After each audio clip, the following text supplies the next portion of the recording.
Hi guys, good afternoon. And today we are going to talk about panic attack.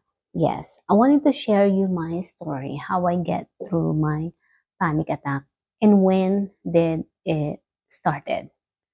Okay, it started 2013. There was something happened in my life back then. It's like, it wasn't really a big deal, but I made a big deal out of it, I guess. Because I was worried a lot, okay? Because we thought before that thing about paperwork, about my citizenship, something like that. That's all it was. Okay.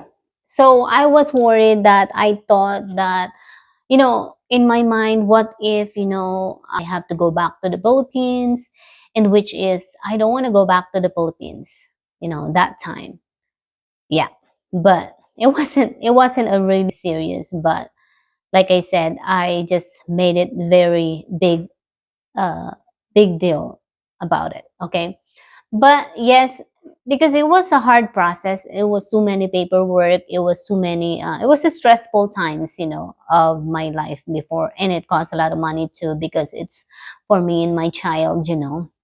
Yeah, but finally it was all over now, but I just wanted to share you that's how and when it was started. Okay, so yeah, the first panic attack, that was 2013. Do you know how I feel the first time I felt it?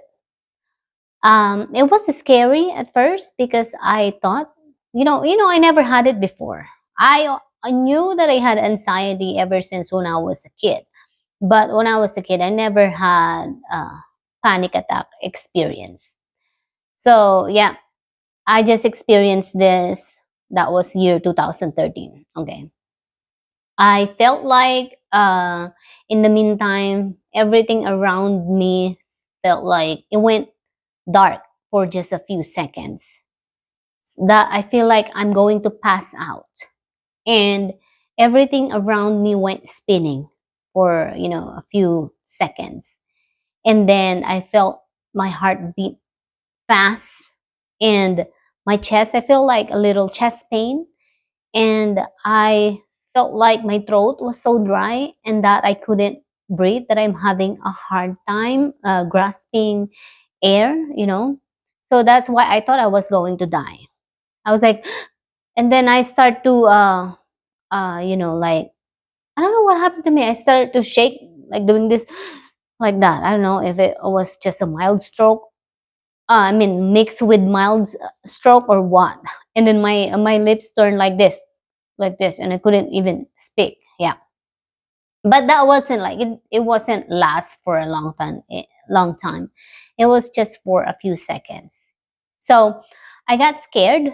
So I was like, for a few seconds, I couldn't barely talk. I tried to practice myself talking, but it it stills like I feel like the words that coming out from my mouth was like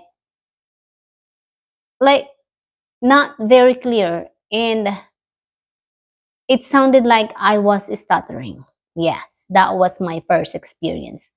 So I thought it wasn't gonna repeat again, but then it repeat again. Year 2018, that's when it happens again. Still the same stress of my life that makes me worried. I was going to Germany that time, and I'm going to bring my child. Of course, we need another paperwork again, and then so yeah.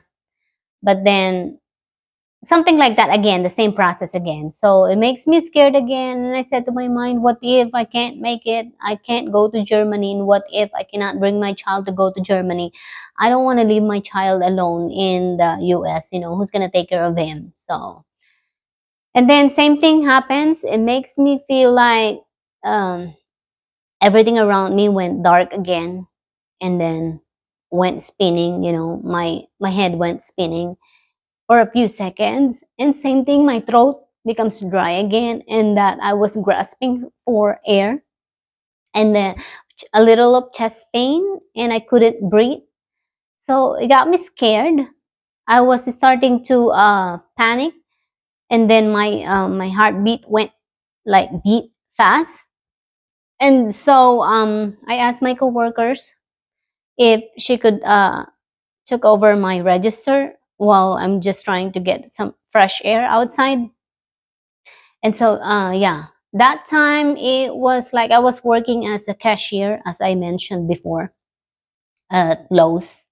So somehow something triggers me. I was working in public. There were so many people at that time, all cashier. Being a cashier is you're working at the public.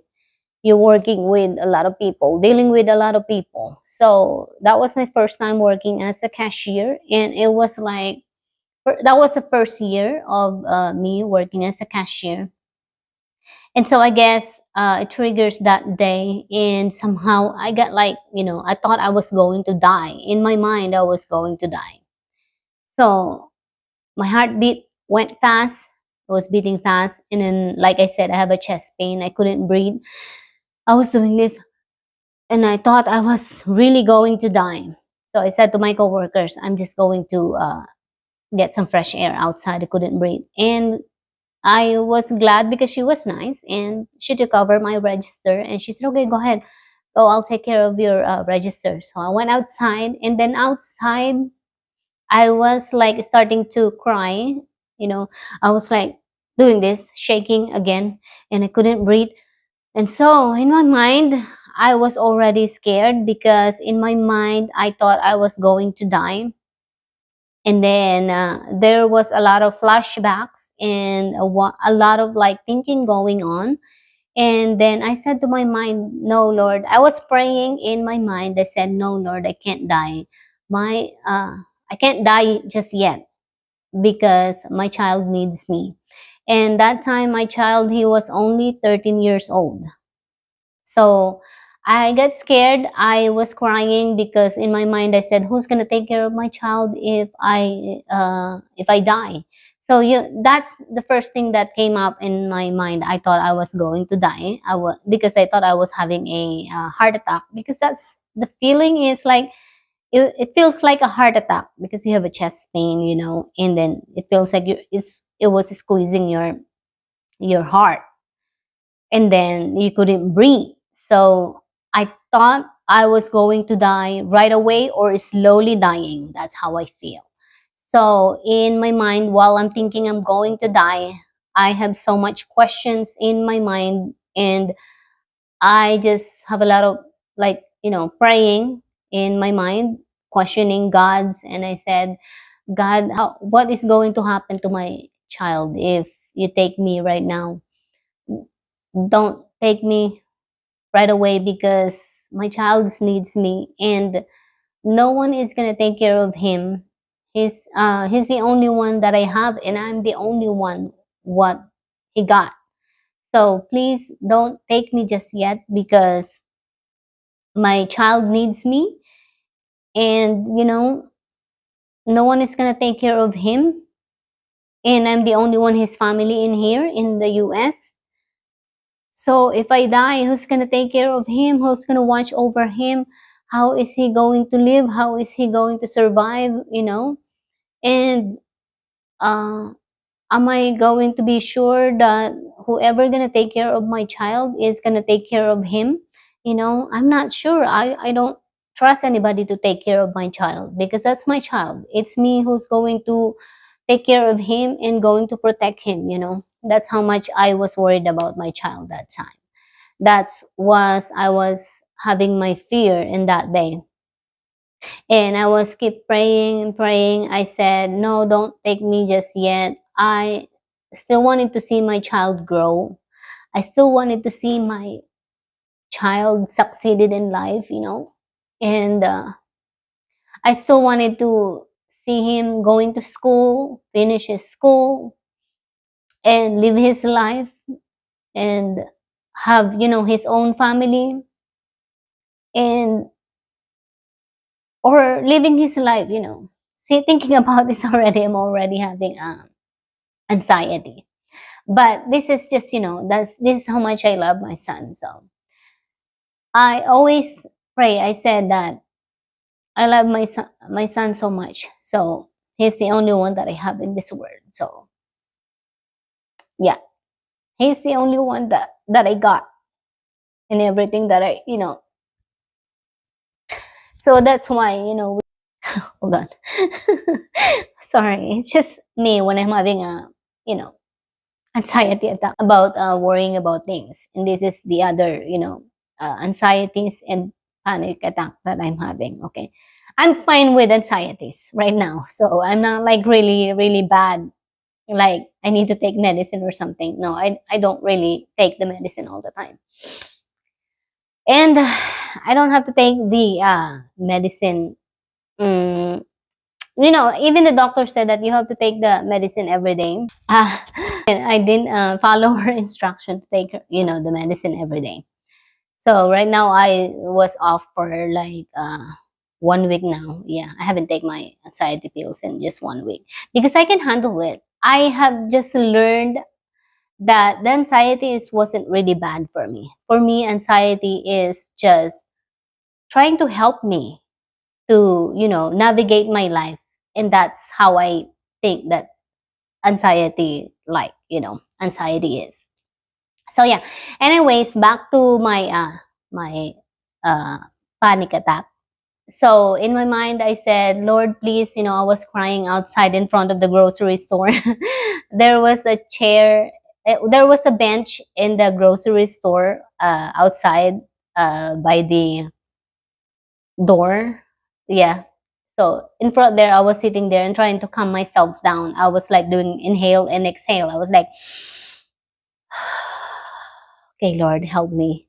And then I just calm myself down and I figure it out how to calm myself down. That all I just have to do is just, inhale, exhale, and count 1 to 10. And it was just funny after that. I was like laughing or like smiling. I was, yeah, smiling because in my mind I said, no, you're silly, you're not going to die, because if you're going to die you should be dead by now. That's when I figured it out. That was just like, you're not going to die, silly. So yeah. And so I never had a panic attack anymore after that. It was like 2000 uh 18, right? So it's been like 5 years now that I haven't had my panic attack. So I'm good. So that's how I get through my panic attack. And that's how I realized that panic attack is just my fears that, it's just like I'm fighting with myself, that there's nothing to really, is like there's nothing to be really afraid of, that just panic attack is just like, in my head. I said, I just pray, I said that, Lord, help me get through to this life, help me uh, stay in this world because my son needs me, at least, take me when I'm already old, and couldn't take care of my own, or at least my child is already grown and, doing good at his life, can take care of his own life, and but yeah, or I just prayed that, I said, just until, just keep me, make me still alive in this world, because, I still wanted to see my child grow, and I still wanted to see my child, live his life and have his own life and have his family and have his own children, one day. And that's what I was praying to God, and the praise really helps a lot. Okay. And so that's how I deal with my anxieties and my panic attacks. And yeah, I said to myself, you're silly, you're not going to die. Because if you are dead, you'll be dead already. Because if you're going to die slowly, it's going to be hard. Because I was doing this because I thought I was like dying. And I was like, well, that's been like really few minutes of my life doing this. So I'm not going to die. I wasn't really going to die. It was just all in my head. So yeah, but then sometimes really it is hard to deal with an anxiety and panic attacks if you don't know what it is. So but now that I already know what it is, I already knew what it is easy now for me to handle it. It is now easy to manage it.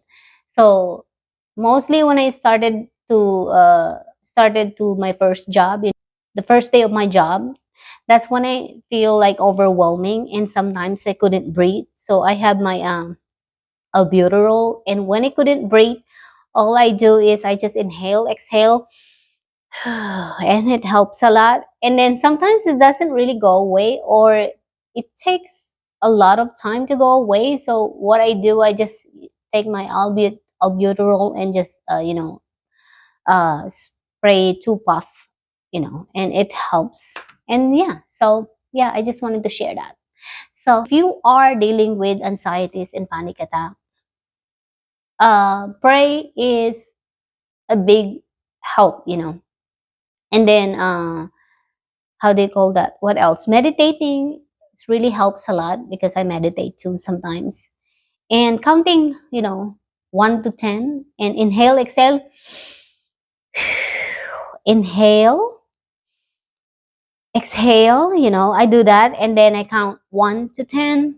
And then, or sometimes, if it's really, I notice that my anxieties always attack every month because of my period. So to me, it's just a part of the period, PMS, premenstrual period. That's when your, woman gets their hormones gets high. So that's when it gets, get my anxiety. And what I do, and then what else that it helps me? Writing your journal, it helps a lot too. And then doing this vlogging, I it helps a lot too because I feel like this is me myself doing my own therapy, it helps a lot too, because if you couldn't afford to go to the therapy, or if you don't want to go to the therapist, if you don't want to have your therapist, then make your own therapy, right? I mean, it's not that I don't and I can't afford to go therapy, but I don't even really need a therapist. That's really, what kind of doctor is that? So yeah, she said that I just need to take my medicine, or but I haven't even taken my medicine. So yeah, so she said that it's not really, it's, you just take medicine, it's not really a big deal, she said. Or really, get in my position, see if it's really not that big of a deal. Okay, so yeah, what else? So that's what I wanted to share for you guys. So hopefully, if you're dealing with anxieties and panic attack like me, you're not alone. Do all the things that will help you. Like I told you, this vlogging helps me a lot, and then writing my journal, and then doing the exercise, inhale, exhale, and then counting 1 to 10, and then praying, that will help. Okay, so talk to you later. Bye.